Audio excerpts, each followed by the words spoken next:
বিসমিল্লাহির রহমানির রহিম। আসসালামু আলাইকুম। কেমন আছেন সবাই? আশা করি আল্লাহর রহমতে ভালো আছেন। আজকে আরেকটা নতুন রেসিপি নিয়ে চলে আসলাম। আমার আম্মা কীভাবে কচু শাক রান্না করতো সেই রেসিপিটা আপনাদের মাঝে আজকে আমি শেয়ার করব। মায়ের হাতের রেসিপি আমি নিজে রান্না করেছি।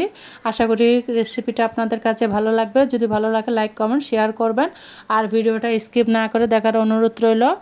বন্ধুরা, এখানে দেখুন আমি নিয়ে নিয়েছি কচু শাক আর বুটের ডাল। আমরা ছোটোবেলা থেকে বুটের ডাল দিয়ে কিন্তু কচু শাক রান্না খেয়েছি। অনেকজনে মুসুর ডাল দিয়ে রান্না করে। আমার আম্মা কিন্তু কচু শাক কিন্তু বুটের ডাল দিয়ে রান্না করে ভীষণ ভীষণ মজা হয়। আপনারা একবার হলে এভাবে ট্রাই করবেন। দেখুন আমি পারফেক্টভাবে দেখাবো সঠিকভাবে কচু শাক রান্নাটা কিভাবে রাঁধতে হয়। অনেকজনে তো অনেকভাবে রান্না করে, আমি কিভাবে রান্না করতেছি সেটা আপনাদের মাঝে শেয়ার করতেছি। বুটের ডালগুলোকে আমি 2-3 ঘন্টা ভিজিয়ে রেখেছি, সকালবেলা ধুয়ে ভিজিয়ে রেখেছি। তারপর দিয়ে দিয়েছি একটা প্যানের মধ্যে দিয়ে দিয়েছি রসুন কুচি। রসুন একটা থেতো করে দিয়েছি, পেঁয়াজ কুচি দিয়েছি। অবশ্য কচু শাকের মধ্যে রসুন বেশি দিতে হয়। তারপর নিয়ে নিয়েছি ধনিয়া জিরার গুঁড়া, হলুদের গুঁড়া, মরিচের গুঁড়া অল্প অল্প দিয়েছি। হলুদ মরিচের গুঁড়া একদম অল্প দিতে হবে কচু শাকের মধ্যে। তারপর আমি এগুলোকে সুন্দর করে হাতে মেখে নিচ্ছি। এভাবে আপনারা পারফেক্টভাবে কচু শাকটা রান্না করবেন, দেখবেন অনেক মজা হয়। অনেকজন তো অনেকভাবে রান্না করে, আমি কিভাবে রান্না করতেছি সেটা আপনাদের মাঝে শেয়ার করতেছি। এবার আমি পানি দিয়ে দিব। বুটের ডালটা একটু সিদ্ধ হতে সময় লাগে, সেই জন্য পর্যাপ্ত পরিমাণ পানি দিতে হবে। পানি দিয়ে আমি ভালো করে সিদ্ধ করে নিতে হবে। বুটের ডালটা আমি স্টেপ বাই স্টেপ দেখাবো কীভাবে খুব সুন্দর করে কচু শাকটা রান্না করেছি। কচুর শাকে আছে প্রচুর পরিমাণ ভিটামিন এ, আয়রন, পটাশিয়াম। এই কচু শাকের কিন্তু গুণাগুণ অনেক। যাদের চোখের সমস্যা তাদেরকে কিন্তু ডাক্তারে কচু শাক খেতে বলে। আর যাদের গর্ভকালীন সময় রক্তের সমস্যা হয় তাদেরকেও কচু শাক, লতি, কচুর যা আছে সব খেতে বলে। এই জন্য কচু শাক কিন্তু শরীরের জন্য ভীষণ ভীষণ একটা উপকারী শাক। দেখুন বলে কুটে গিয়েছে, আমি পানি দিয়ে ঢাকনা দিয়ে রেখে দিয়েছিলাম। আমি এগুলো সিদ্ধ হওয়া পর্যন্ত অপেক্ষা করতে হবে। আর কে কীভাবে বা বুটের ডাল দিয়ে কচু শাক খেয়েছেন কিনা আমাকে অবশ্যই কমেন্টসে বলে যাবেন। আর বন্ধুরা, এখনও পর্যন্ত যারা একটা লাইক দেন অবশ্যই লাইক দিয়ে ভিডিওটা কন্টিনিউ করার অনুরোধ রইল। আমি ঢাকনা দিয়ে ঢেকে দিলাম। দেখুন প্রায় 30 মিনিট মতো আমি ডাউলগুলোকে সিদ্ধ করে নিব। 30 মিনিট পর পর 5 মিনিট পর পর এসে নেড়ে দিচ্ছি। আমি উপর থেকে মশলাগুলো উঠে যাচ্ছে, সেগুলো নেড়ে চেড়ে আমি দিচ্ছি। আমার ডাউলটা দেখুন সিদ্ধ হয়েছে কিনা আপনাদেরকে দেখাচ্ছি। একটু গলেছে, আর একটু সিদ্ধ হওয়া লাগবে, কারণ কচু শাকটা কিন্তু অনেক নরম সবজি, দিলেই গলে যায়। সেই জন্য ডালটা কিন্তু সিদ্ধ না হলে খাওয়া যাবে না, ভালো লাগবে না।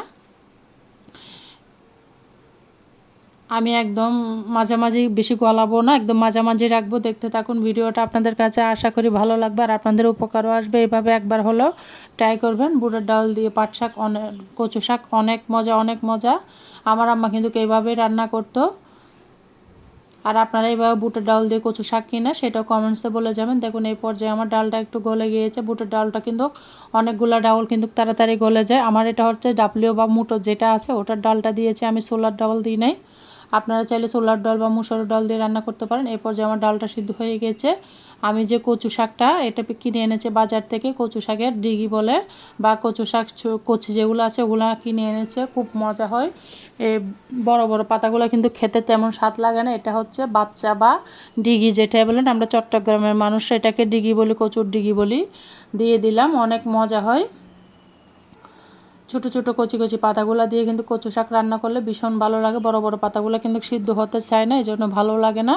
আমার কাছে সবসময় কচু শাক রান্না করলে কচি ডিগিগুলো দিয়ে রান্না করলে কিন্তু ভালো লাগে। আর আপনারা কে কী বলেন কচি পাতাগুলোকে অবশ্যই বলবেন আমার কমেন্টস বক্সে। দেখুন কচু শাক কিন্তু সিদ্ধ মজে গেছে। আমি সবগুলো দিয়ে দিচ্ছি, নিচের দিকে নেমে যাচ্ছে আস্তে আস্তে। আমি আবার নেড়ে চেড়ে দিচ্ছি,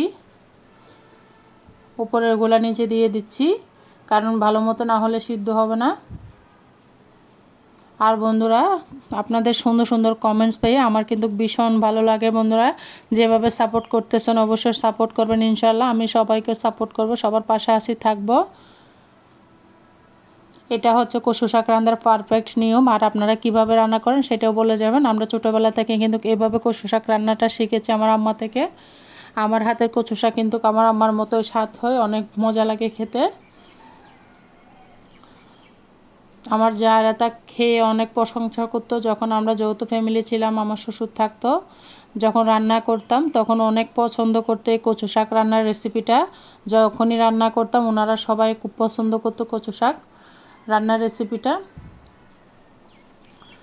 খুব ভালো লাগে এভাবে কচু শাক রান্না করলে। কচু শাক কিন্তু স্বাস্থ্যের জন্য অনেক অনেক ভালো। আর আমার বাচ্চারাও কিন্তু ভীষণ পছন্দ করে কচু শাক, অন্য কোনো শাক খেতে চায় না ওরা, কিন্তু কচু শাকটা এভাবে বুটের ডাল দিয়ে রান্না করলে ভীষণ ভীষণ পছন্দ করে।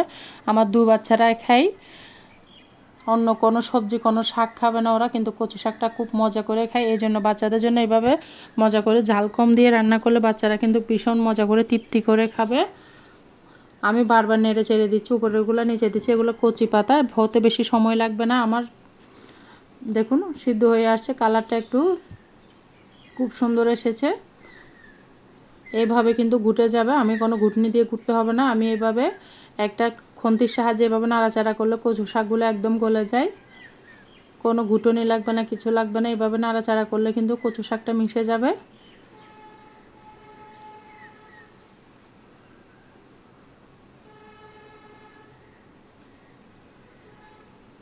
দেখুন একদম কন্থি দিয়ে আমি নাড়াচাড়া করতে করতে কিন্তু নড়ে একদম মিশে গিয়েছে। আমি এভাবে কোনো ঘুটানি লাগবে না। এভাবে আপনারা যদি নাড়াচাড়া করেন কচু শাকটা একদম আমিষ হয়ে যাবে, পাতাগুলো মিশে যাবে। ডাল দিয়ে শাকটা অবশ্যই ট্রাই করবেন। আমার ডালটা একটু বেশি পড়ে গিয়েছে, আপনারা চাইলে আরও কম দিয়েও রান্না করতে পারেন। আমার বাচ্চারা খায় সেই জন্য আমি ডালটা একটু বেশি করে দিয়েছি, পছন্দ করে ওরা বুটের ডালটা, সেই জন্য একটু বাড়িয়ে দিয়েছি। আপনারা চাইলে আরও অল্প দিয়ে ডালটা দিয়ে রান্না করতে পারেন, কিন্তু এইভাবে যে কোনো ডাউল দিয়ে রান্না করতে পারেন। তবে আমি বলবো বুটের ডাউল দিয়ে আপনারা একবার হলেও রান্না করে দেখবেন। বুটের ডাউল দিয়ে কিন্তু পাট শাকটা ভীষণ ভীষণ মজা হয়। এবার আমি এটা ঢেলে এক সাইডে রেখে দিয়েছি। সেম পাতিলে আমি তেল দিয়ে দিয়েছি। কচু শাকে কিন্তু একটু পরিমাণে তেলটা ভালোই লাগে, তেল কম দিলে কিন্তু ভালো লাগে না কচু শাকটা খেতে। এখানে আমি বাগার দিয়ে দিব, পুরন দিব, বাগার দিব, যেটাই বলেন, আমি বাগার বলে আমরা এখানে দিয়ে দিয়েছি রসুন। আমি ওখানে একটা রসুন দিয়েছি, এখানে একটার অর্ধেক নিয়ে নিয়েছি।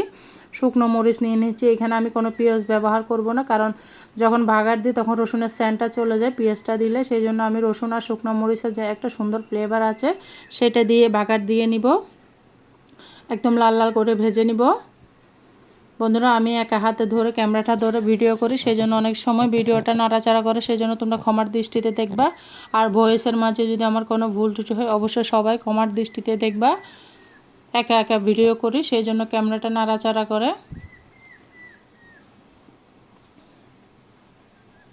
এগুলাকে একদম ব্রাউন কালার করে আমি ভেজে নিব।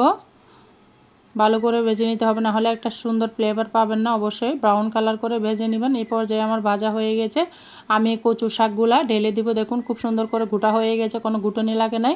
এই কাঠি বা খুন্তি দিয়ে গুটে নিয়েছি। দেখুন সুন্দর একটা স্মেল বের হয়েছে, যে যখন আপনারা বাসায় রান্না করবেন তখন এই ঘ্রাণটা পাবেন। আমি তো দেখাচ্ছি খুব সুন্দর করে রান্না করে, এই প্রসেস আপনারা রান্না করে সবাইকে নিয়ে খাবেন। আর কেমন হয়েছে আমার কমেন্টসে বলে যাবেন। কচু শাক কিন্তু স্বাস্থ্যের জন্য খুব খুব ভালো একটা সবজি বা শাক, যেটাই বলেন। দেখুন খুব সুন্দর করে বাগার দিয়ে দিয়েছি। আমি তেজপাতা দিয়েছিলাম সেটা বলতে পারি নাই বন্ধুরা, একটা তেজপাতা দিবেন, খেতে কিন্তু ভালো লাগে ঘ্রাণটা। আর আমি কোনো কাঁচামরিচ ব্যবহার করি নাই, আমি শুকনো মরিচ দিয়েছি। শুকনো মরিচ দিয়ে কচু শাকটা রান্না করলে ভালো লাগে, সেই জন্য আমি কোনো কাঁচামরিচ ইউজ করি নাই।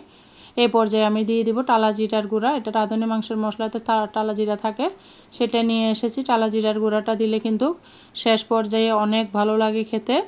অবশ্যই রান্নার শেষে, এটা হচ্ছে কচু শাকের মজাদার একটা রেসিপি, হচ্ছে রান্নার শেষে অবশ্যই টালা জিরার গুঁড়া দিবেন, খেতে কিন্তু দুর্দান্ত লাগবে। এই টালা জিরা না দিলে কিন্তু আপনাদের পারফেক্টভাবে কচু শাক রান্না হবে না। অবশ্যই রান্নার শেষে টালা জিরাটা দেওয়ার চেষ্টা করবেন। অনেক অনেক মজাদার এই সুস্বাদু খাবারটি আপনারা বাসায় তৈরি করে খাবেন। আর কেমন হয়েছে আমার কমেন্টসে বলে যাবেন। এই পর্যায়ে আমি দিয়ে দিব লেবুর রস। আমি রসুন দিয়েছি অনেকগুলো, তারপরে একটু লেবুর রস দিচ্ছি। লেবুর রসটা দিলে একটু টক টক লাগে, খেতে ভালো লাগে। কচুর মধ্যে লেবুর রসটা ইউজ করলে ভীষণ ভালো লাগে। কার কাছে কেমন লাগে জানি না, আমার কাছে বিশেষ করে ভালো লাগে। একটার অর্ধেক লেবু দিয়ে দিয়েছি আমি, দিয়ে এবার নেড়ে চেড়ে দিব। অনেক মজা হয় লেবু দিলে। কচু যে কোনো আইটেমের ডুগালতি যেটা রান্না করেন যদি একটু লেবুর রসটা ছিটাই দিতে পারেন কিন্তু ভীষণ ভালো লাগে। দেখুন খুব সুন্দর একটা কালার এসেছে। আমার কচুর শাক রান্নাটা একদম কমপ্লিট হয়ে গিয়েছে। দেখুন একদম পারফেক্ট একটা কালার চলে এসেছে। আর কেমন হয়েছে সবাই কমেন্টসে বলে যাবেন বন্ধুরা। একদম শুকনো শুকনো করে নিয়েছে। কচু শাকে কিন্তু বেশি পানি পানি রাখলে ভালো লাগে না, একটু শুকনো শুকনো হলে খেতে ভালো লাগে। এভাবে নাড়াচাড়া করতে করতে আমার শাকটা গলে গিয়েছে। আমি কোনো গুঁটুনি ব্যবহার করি না, এমনি গলে গিয়েছে। আপনারা চাইলে এভাবে সহজভাবে ঘুটে নিতে পারেন। কচু শাকটা দেখুন আমার পারফেক্টভাবে হয়ে গেছে বন্ধুরা। যারা এতক্ষণ পর্যন্ত আমার ভিডিও জুড়ে ছিলেন সবাইকে অসংখ্য অসংখ্য ধন্যবাদ, অনেক অনেক ভালোবাসা। সবার জন্য শুভকামনা দোয়া রইল। সবাই সবার জন্য দোয়া করবেন, আমার জন্য দোয়া করবেন। আর আমার রেসিপিটা কেমন লেগেছে অবশ্যই আপনার গুরুত্বপূর্ণ মন্তব্য আমার কমেন্টে বলে যাবেন বন্ধুরা। ভিডিও শেষ পর্যন্ত আসার জন্য সবাইকে অসংখ্য অসংখ্য ধন্যবাদ, অনেক অনেক ভালোবাসা। সবাই সুস্থ থাকবেন। আল্লাহ হাফেজ। আসসালামু আলাইকুম ওয়া রাহমাতুল্লাহি ওয়া বারাকাতুহু।